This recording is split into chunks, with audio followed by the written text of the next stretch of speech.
Alright, what's up guys? It is currently 7:25 ng gabi dito sa Edmonton, Alberta. It's me again, Jerry Domingo, Specialty Finance Manager, owner ng Pinoy Car Talk sa Facebook, Instagram, and sa YouTube.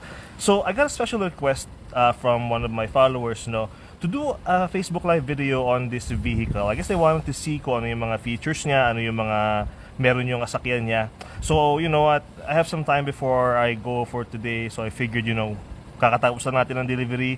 Let's do that video request ng kliyenteng yun, ng follower natin yun. So if you're watching right now, here's yung request mo. Guys, you are looking at a 2021 Honda Pilot Black Edition. So, just like yung Ridgeline, the Black Edition is yung pinaka-top trim level na meron when it comes to Honda Pilot. So Honda Pilot is one of those really popular vehicles sa Filipino community, no? Mainly because it's Honda, right? Parang Toyota, Honda, alam niyo naman.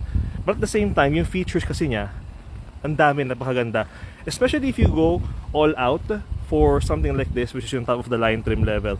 So if you guys are in the market right now, you're considering, you want to get into a 7-seater or 8-seater family vehicle, right? And, you're in that market thinking na, bibiling ko ng sakyan, that's it, yun na yung last. Di na ako papalit ulit. Definitely consider this one, guys. So let's do a quick walk around, let's do a quick video para makita ninyo. And one thing I'm gonna point out as well, when it comes to rebate, the Honda Pilot for the 2020 and 2021 models po, meron siyang $4,000 na rebate. So the other Honda models, yung CR-V, Civic, yung rebate niya para sa mga 2020 models lang. So Honda Pilot 2020 and 2021 models. So without further ado, let's go do a quick walk around. So ayan siya. So you got that limited black edition badging sa harapan. You got the LED headlights, LED fog lamps. Always nice. Especially if you live in, let's say, out of town, maybe rural Alberta. You need yung mga LED na headlights tsaka fog lamps. Better visibility on the road, no? So on the black edition, guys, it is pretty much yung touring trim level. Touring trim level na 7-seater and a lot of extra mga palamuti. So let's go walk around here. So right off the bat, ito yung signature nung Black Edition. So glossy na black top rims. These are 20-inch na tires, no? So you can see there. Signal lights there sa gilid. You got the black na roof rails, I guess, proper term. So yan siya.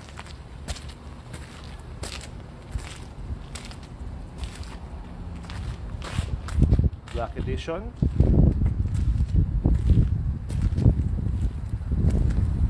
Oh, diba? Now, if you're like me, and obviously you're looking at like the market when it comes to mga family SUVs, the top 3 na Japanese brands, you're gonna notice na a lot of them are cutting yung mga certain features that make a vehicle family friendly. And that's fortunately, that's one thing na hindi inisip ng Honda when it comes to 2020 tsaka 2021 na Pilot. But let's go over the features isa-isa. Start tayo sa likuran. So on the back here, guys, you got the power liftgate and you got yung hands-free no option. So yung hisipain mo lang yung ilalim, bubukas na siya. Let's see if I can use it right now. Ika lang, ha. Napin ko lang yung susi. Ay, hindi ko dala yung susi. Naiwan sa loob sa ata.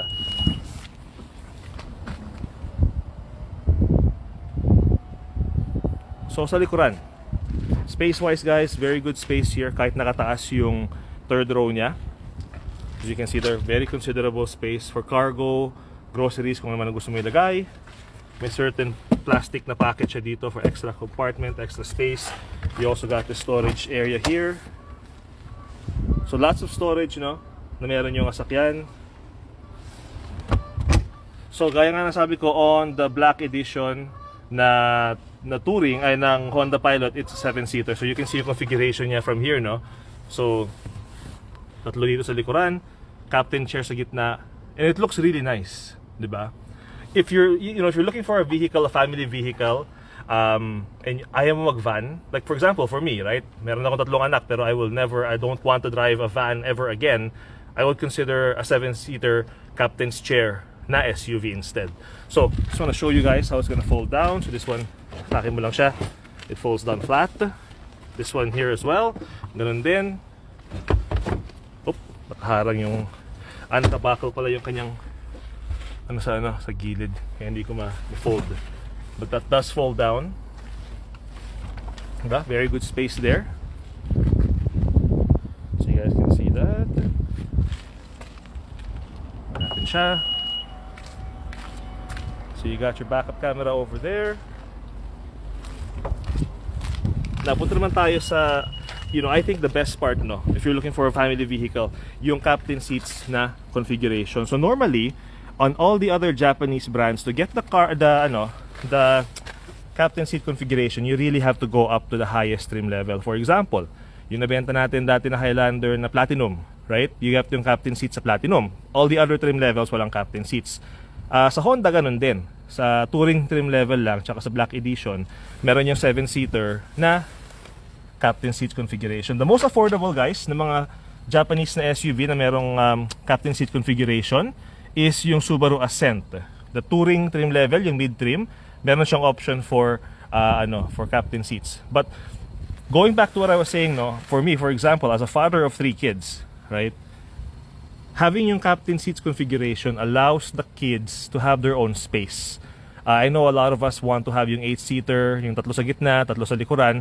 But you're gonna notice, guys, as your kids are getting older, they're gonna start bumping shoulders, bumping body parts, and they're gonna soon start arguing, right? He touched me, she touched me, mom, dad, pag-aaway-aaway na. So if you have something like this, one child can sit by himself, one child can sit by himself. Kung meron kang anak na gusto magsolo, gusto magpaka-emo, they can sit sa likuran. Para yung sa akin, yung teenager ko, my eldest one is turning 13, so he wants his own space, he can sit there sa likuran. And yung accessibility nung space sa gitna, yung madali kang makakalabas-pasok. Kasi if you're like me, nakapag-drive ka na ng mga SUV, family SUV na bench yung upuan sa gitna, 'di ba? Para sa mga parents na nanonood, 'di ba? Alam niyo kung gaano kahirap yung para makapunta ka sa likuran, kailangan mong i-fold down ito, slide down ito. Sa case nito, ng 7-seater na Honda Pilot, you can easily go around. Nasa likuran ka na. And these seats also fold down as well. 'Di ba? So if you take a look there, guys, ayan yung kanyang legroom sa likuran. So of course, just like all the other SUVs, right? Wala siyang masyadong legroom sa likuran. Space mainly pang bata or pang maliit na adult. But it kind of makes up for it kasi nga, yung space dito sa gitna. You also got the armrests here, which I think are really nice, no? If you're an adult or a teenager sitting down there, it makes the trip more relaxing, especially kung mahilig kayo mag-long drive na mag-anak mo. Now, the one thing that I like, what I was mentioning, one thing na hindi kinalimutan ng Honda sa mga family vehicles is yung DVD player. So, this is a built-in DVD player, DVD Blu-ray, right? Which is perfect kung meron ka mga anak na maliliit, right? You wanna keep them entertained, magabiyahe kayo ng mahaba, you can pop a DVD. Now, if your kids are, let's say, parang sa akin, mga gamers, 10 years old, 13 years old, the cool thing about this is, aside from the fact na heated seats, heated yung captain seats niya, if you notice, may HDMI port. HDMI port, may power plug. So, what that means, they can bring yung kanilang game consoles. Now, I know you're probably thinking, well, there's no point magdala ng PlayStation, there's no point magdala ng Xbox para isaksak dito kasi karamihan naman ng games ng mga bata online, right? Well, the Honda Pilot has yung AT&T enabled na internet connection. Of course, it's a subscription service, right? But you do have that option available to you, right? So there you go. May remote din yung DVD player. Oops, nahulog. May remote siya, may headset siya na kasama. There's 2 headsets na kasama. So if your kids wanna listen to whatever they're watching and ayaw mong may storbo, they can keep their headsets on habang nanonood sila dito. Not just DVD, guys. If you have movies sa USB, pwede nyo yung gamitin dito kasi may USB port siya. You can plug in your USBs and watch the media from there. So again, parang sabi ko nga, family vehicle, meron siyang DVD, meron siyang screen, you got the heated seats, which, I'll give you an example. Pinoint out ko sa video ko dati, on the Toyota Highlander na Platinum, wala silang DVD player, wala silang screen. Sa pinaka top trim level na yun, ha, Wala silang DVD tsaka wala silang screen. Same thing sa Subaru Ascent. As much as I recommend yung Subaru Ascent, the premier trim level, if I remember correctly, wala siyang DVD player din.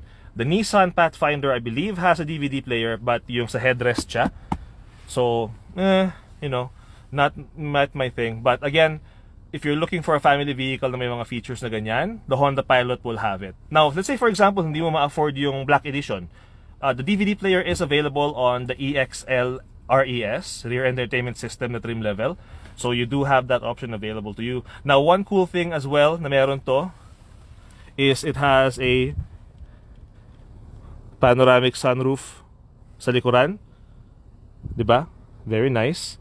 And it has a separate sunroof dito, a moonroof dito sa harapan. So lots of nice features. Again, very family-centered, family-centric, no? It's the vehicle is designed, I think, making it comfortable pa magbiyahe ang isang pamilya, especially if you have little kids nga. You know, little stuff like, you know, for example, yun nga, heated seats yung sa captain chair, may visor siya dito to keep the sun out. Ayan.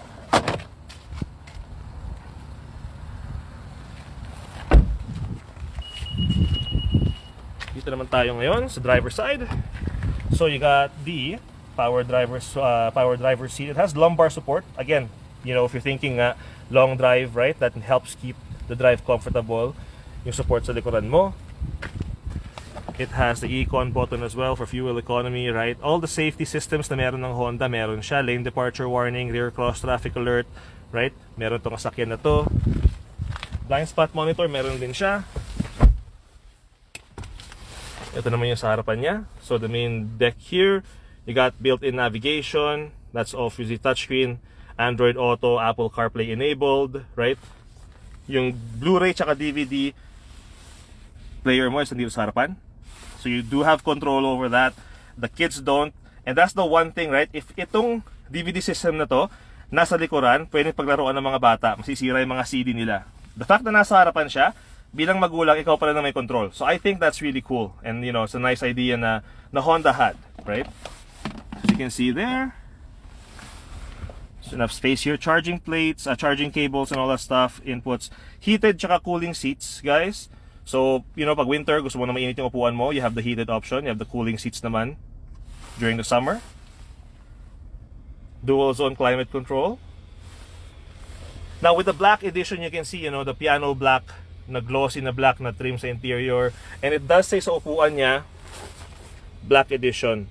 So you know that you're driving something special, para bang ganun. So you can see that, right? You got the perforated leather. So you can see there, kita nyo yung mga butas-butas. That's perforated leather. It's got the exclusive to the black edition na red stitching sa loob. It's got the handrest as well. Very good space when it comes dito sa middle console niya. So again, more charging sa loob dyan. And yung mga headsets sinasabi ko, so you can see nandyan siya.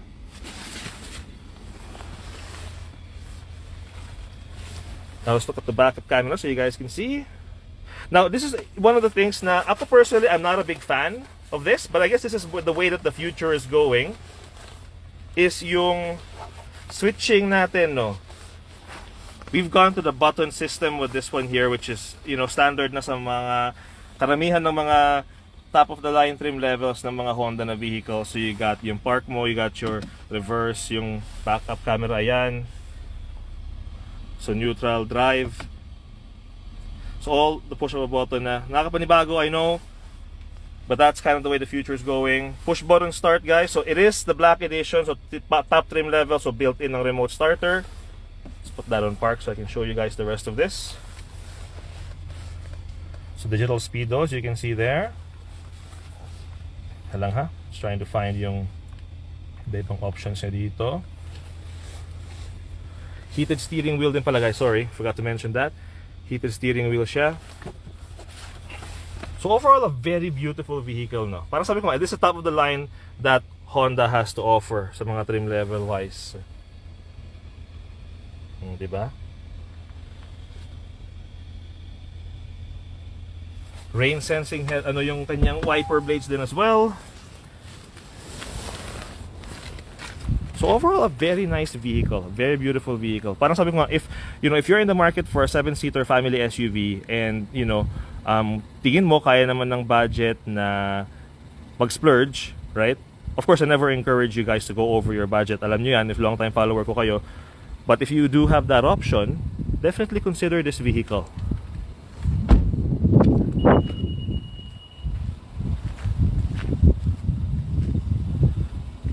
So just like all the Honda Pilots, guys, it runs on a 3.5 liter V6 na engine, okay? 280 horsepower. So towing capacity wise, you are looking at about, I believe 5,000 mga 5,000 pounds towing capacity niya, okay? As long as palagyan mo ng hitch, of course.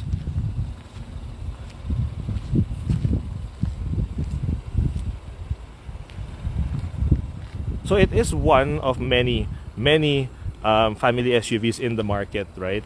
But given the fact that it is a Honda, you know na cost of ownership, maintenance wise, mura lang siya. It is a regular engine V6, so hindi mo kailangan lagyan ng premium.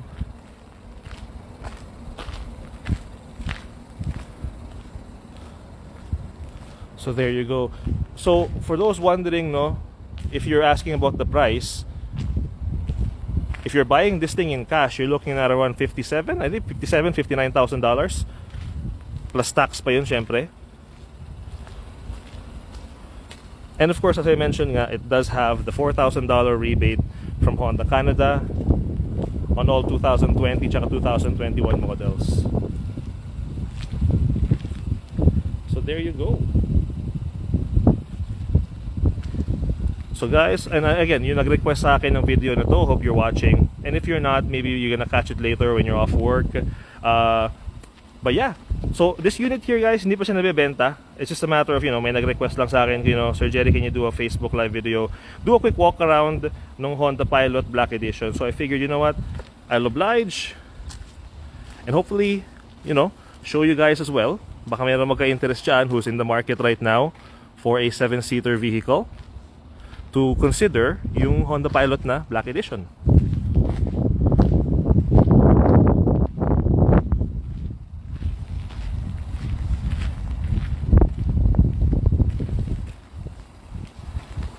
Oops.